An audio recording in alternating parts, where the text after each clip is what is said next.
Bismillahirrahmanirrahim. Assalamualaikum warahmatullahi wabarakatuh.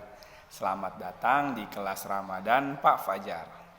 Oke, sebelumnya kita udah membahas tentang kegiatan atau aktivitas yang bisa kita lakukan di saat sahur gitu ya. Pada saat sahur. Pada saat sahur diantaranya, kalau kalian belum lihat silakan lihat video sebelumnya ya. Tapi Bapak ulas sedikit aja.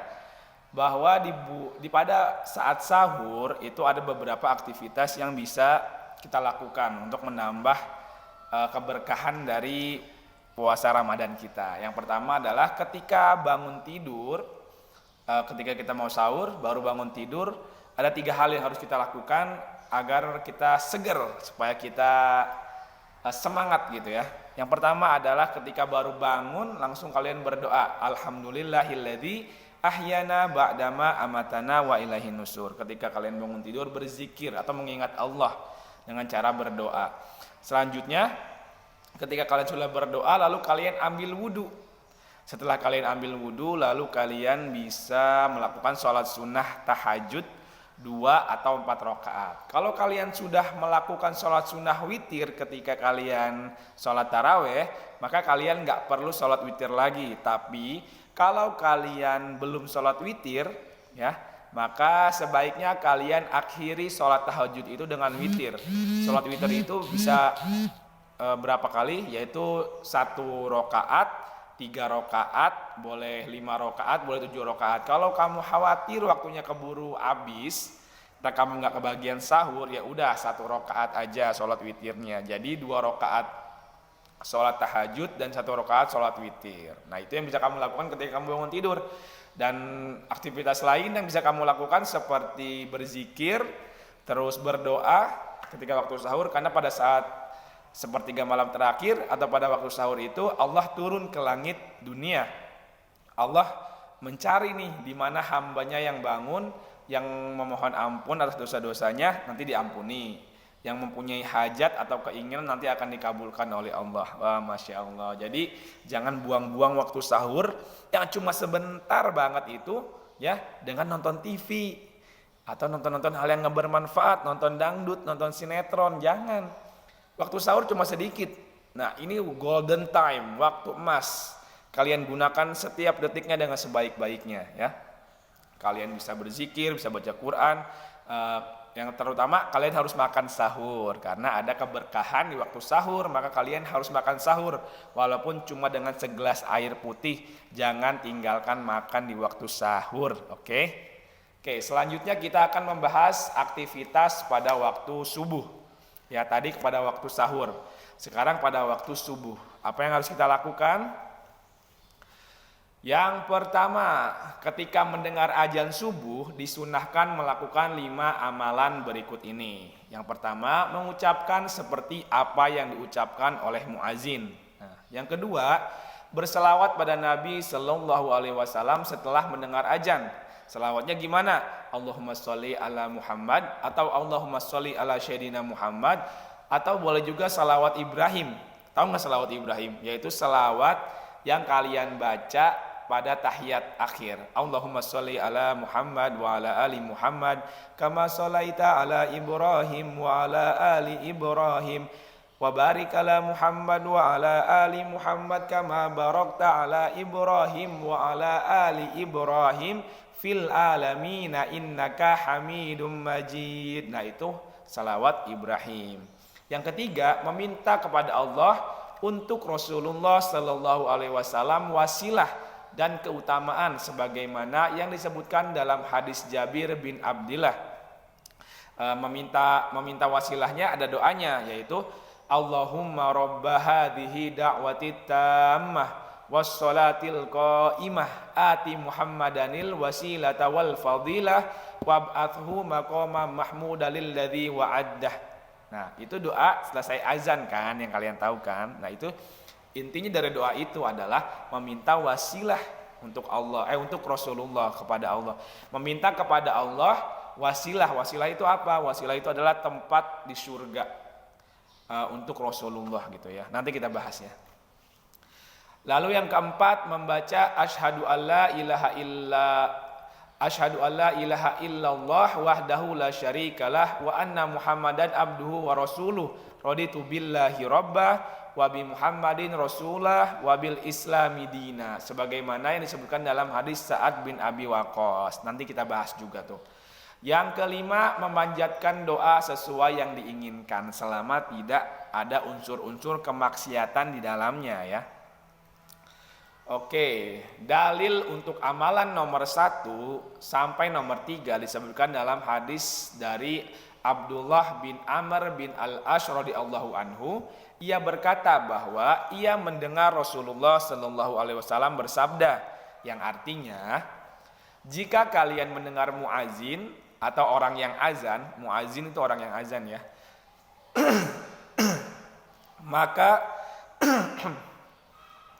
maka ucapkanlah seperti apa yang diucapkan oleh muazin. Jadi muazin Allahu Akbar, Allahu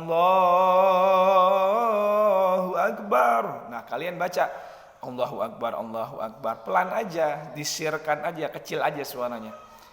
Ntar ketika muazin membaca hayyalas shalah, nah kalian membaca la haula wala quwata illa billah. Terus ketika muadzin membaca hayyalal falah,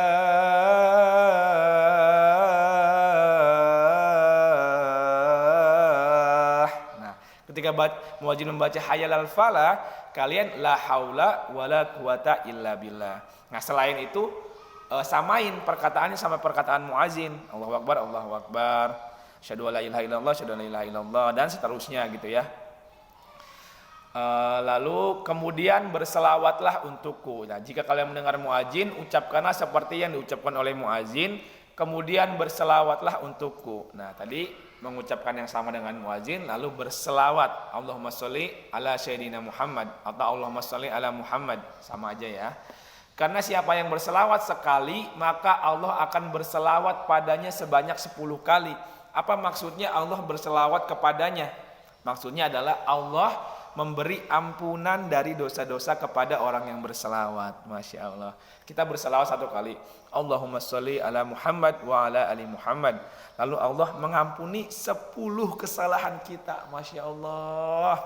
Bukankah dosa kita tuh banyak banget ya?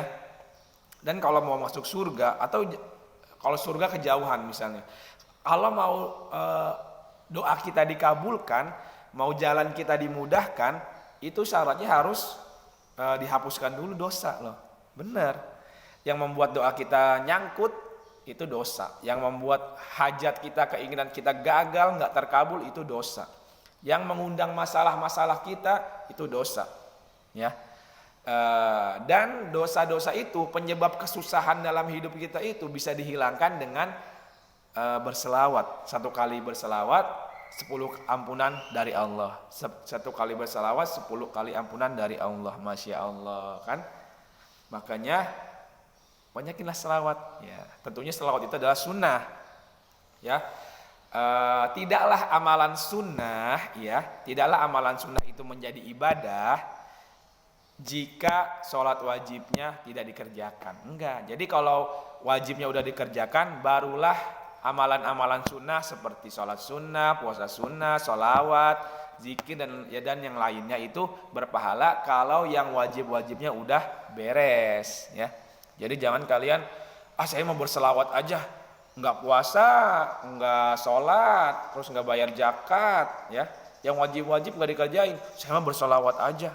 Ya nggak bisa, karena kapan amalan sunnah itu ada manfaatnya, ada pahalanya, ada faedahnya ketika ibadah wajib kalian sudah aman, gitu ya. Maka Allah akan berselawat padanya sebanyak 10 kali. Kemudian mintalah wasilah pada Allah untukku, karena wasilah itu adalah tempat di surga yang hanya diberikan bagi hamba Allah. Aku berharap akulah yang mendapatkannya. Nah, jadi Rasulullah berharap dapat wasilah dari Allah. Nah, kita mendoakan semoga Rasulullah dapat wasilah dari Allah. Rasulullah tuh gitu sih ya, suka merendah gitu. Rasulullah itu sudah Allah jamin akan diampuni segala kesalahannya yang akan datang, yang sekarang dan yang telah lalu. tapi Rasulullah satu hari minimal istighfar 100 kali. Dalam ulama lain mengatakan setiap kali dia duduk bermajelis nih, ngumpul sama siapa? 100 kali. Tadi dia pindah lagi 100 kali. Kemana lagi? 100 kali. Jadi dalam sehari bisa ratusan kali. Ada yang mengatakan minimal sehari 100 kali. Nah, inti bahasannya adalah Rasulullah yang udah diampuni dosanya, dijamin masuk surga, masih beristighfar 100 kali. Saking merendahnya tuh Rasulullah kan.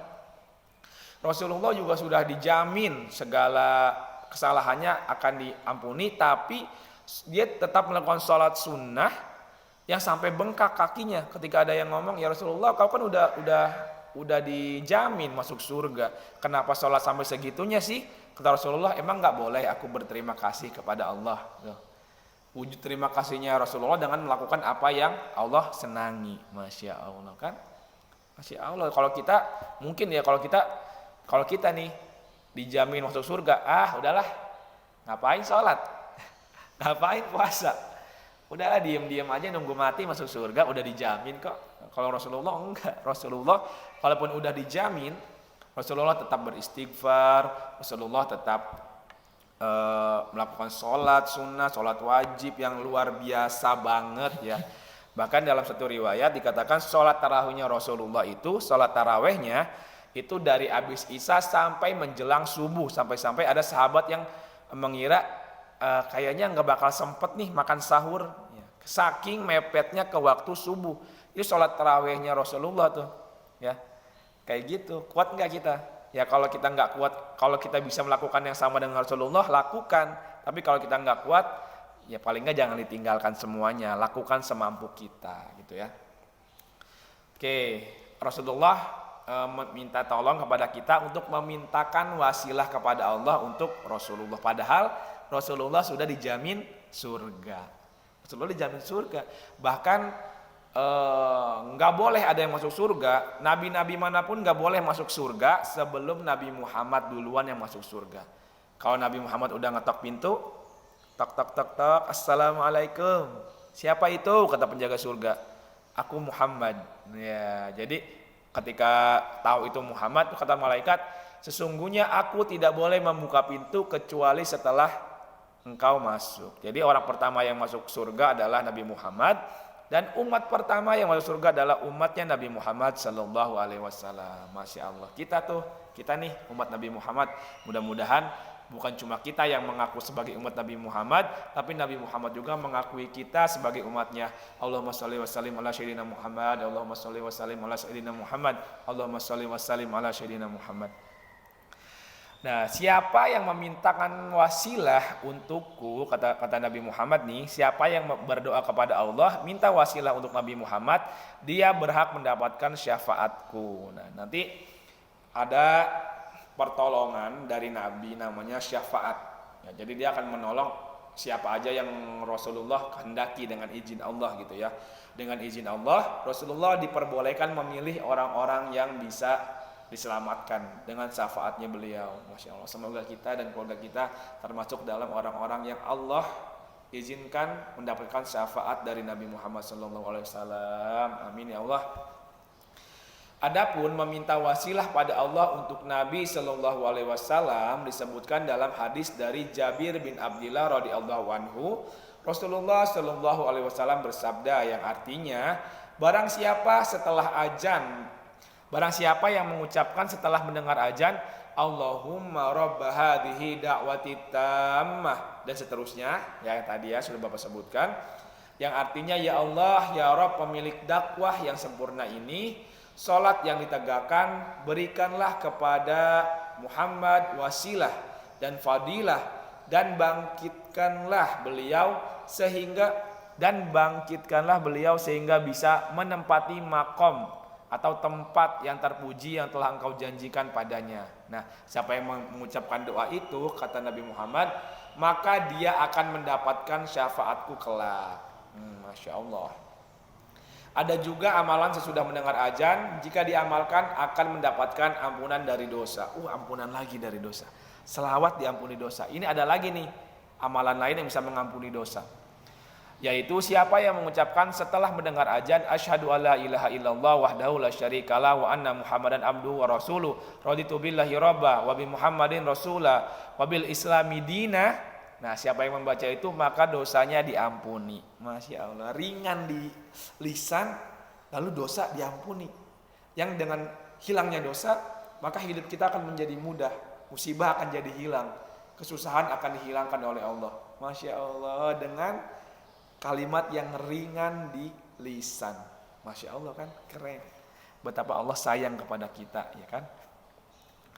Dari Abdullah bin Amr radhiyallahu anhu bahwa seorang pernah berkata, wahai Rasulullah sallallahu alaihi wasallam, sesungguhnya muazin selalu mengungguli kami dalam pahala amalan.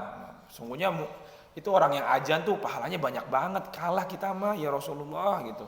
Rasulullah sallallahu alaihi wasallam bersabda, ucapkanlah sebagaimana disebutkan oleh muazin, lalu jika sudah selesai kumandang azan berdoalah maka akan diijabahi atau dikabulkan. Jadi kepada orang yang ngeluh nih, dia mah pahalanya banyak banget, iyalah dia mah suka azan, saya gimana dong, saya juga pengen. Bahasa kita mungkin kayak gitu ya. Maka Rasulullah mengatakan, ucapkanlah sebagaimana yang disebutkan oleh muazin. Kayak tadi Bapak bilang, ketika muazin mengucapkan Allahu Akbar, maka kalian juga mengucapkan Allahu Akbar, pelan aja. Sampai ketika azan itu selesai, maka berdoalah. Jika azan selesai berdoa sebentar. Kamu minta, ya Allah, misalnya aku pengen beli HP baru. Nah, itu kan berdoa atau tips yang sebelumnya. Ketika kalian berdoa meminta dunia, HP kan dunia ya. Nah, supaya Allah nggak murka sama kalian, tambahin nilai akhiratnya ya. Kan Allah membenci orang yang berdoa Rabbana atina fid dunya hasanah. Allah benci tuh. Tapi Allah suka sama orang-orang yang berdoa Rabbana atina fid dunya hasanah wa fil akhirati hasanah wa qina adzabannar. Ya kan? Allah suka sama orang yang berdoa, ya Allah berikan aku dunia, berikan aku akhirat, dan jauhkan aku dari neraka. Tapi Allah benci sama orang yang berdoa, ya Allah berikan aku dunia, ya Allah mobil, ya Allah HP, ya Allah rumah, ya Allah uang, ya Allah harta, ya Allah. Allah benci. Cuma dunia doang pikirannya. Itu Allah benci. Nah, setelah azan selesai, misalnya kamu berdoa, ya Allah aku pengen HP baru dong ya Allah, supaya dengan HP itu aku bisa mempelajari agamamu, aku bisa berbagi kebaikan sebagaimana yang Engkau perintahkan ya Allah, aku bisa menyebarkan kebaikan lewat HP itu ya Allah. Tolong ya Allah, aku pengen HP yang baru. Ya, misalnya kamu pengen merek XXX, ya, mereknya apa yang paling bagus, yang paling mahal gitu. Boleh, nggak apa-apa, berdoa sebanyak-banyaknya ya. Dan karena waktu itu adalah waktu yang diijabah oleh Allah. Masya Allah. Oke. Setelah menyebutkan 5 amalan di atas, Ibnul Qayyim rahimahullah berkata, inilah 5 amalan yang bisa diamalkan sehari semalam. Ingatlah yang bisa terus menjaganya hanyalah as-sabiqun, yaitu yang semangat dalam kebaikan. Ya, jadi cuma orang yang bersemangat dalam kebaikan dan bisa mengamalkan 5 hal tersebut. Ya, semoga kita Allah jadikan orang-orang as-sabiqun, orang-orang yang semangat dalam kebaikan. Amin ya Allah ya Rabbal alamin. Oke. Sampai di sini pembelajarannya. Nanti kita lanjut di hari berikutnya ya, di video berikutnya. Semoga ada manfaat dari apa yang Bapak sampaikan hari ini. Kita akhiri pembelajaran dengan membaca doa kafaratul majelis. Subhanakallahumma wa bihamdik asyhadu an la ilaha illa anta astaghfiruka wa atubu ilaik. Wassalamualaikum warahmatullahi wabarakatuh.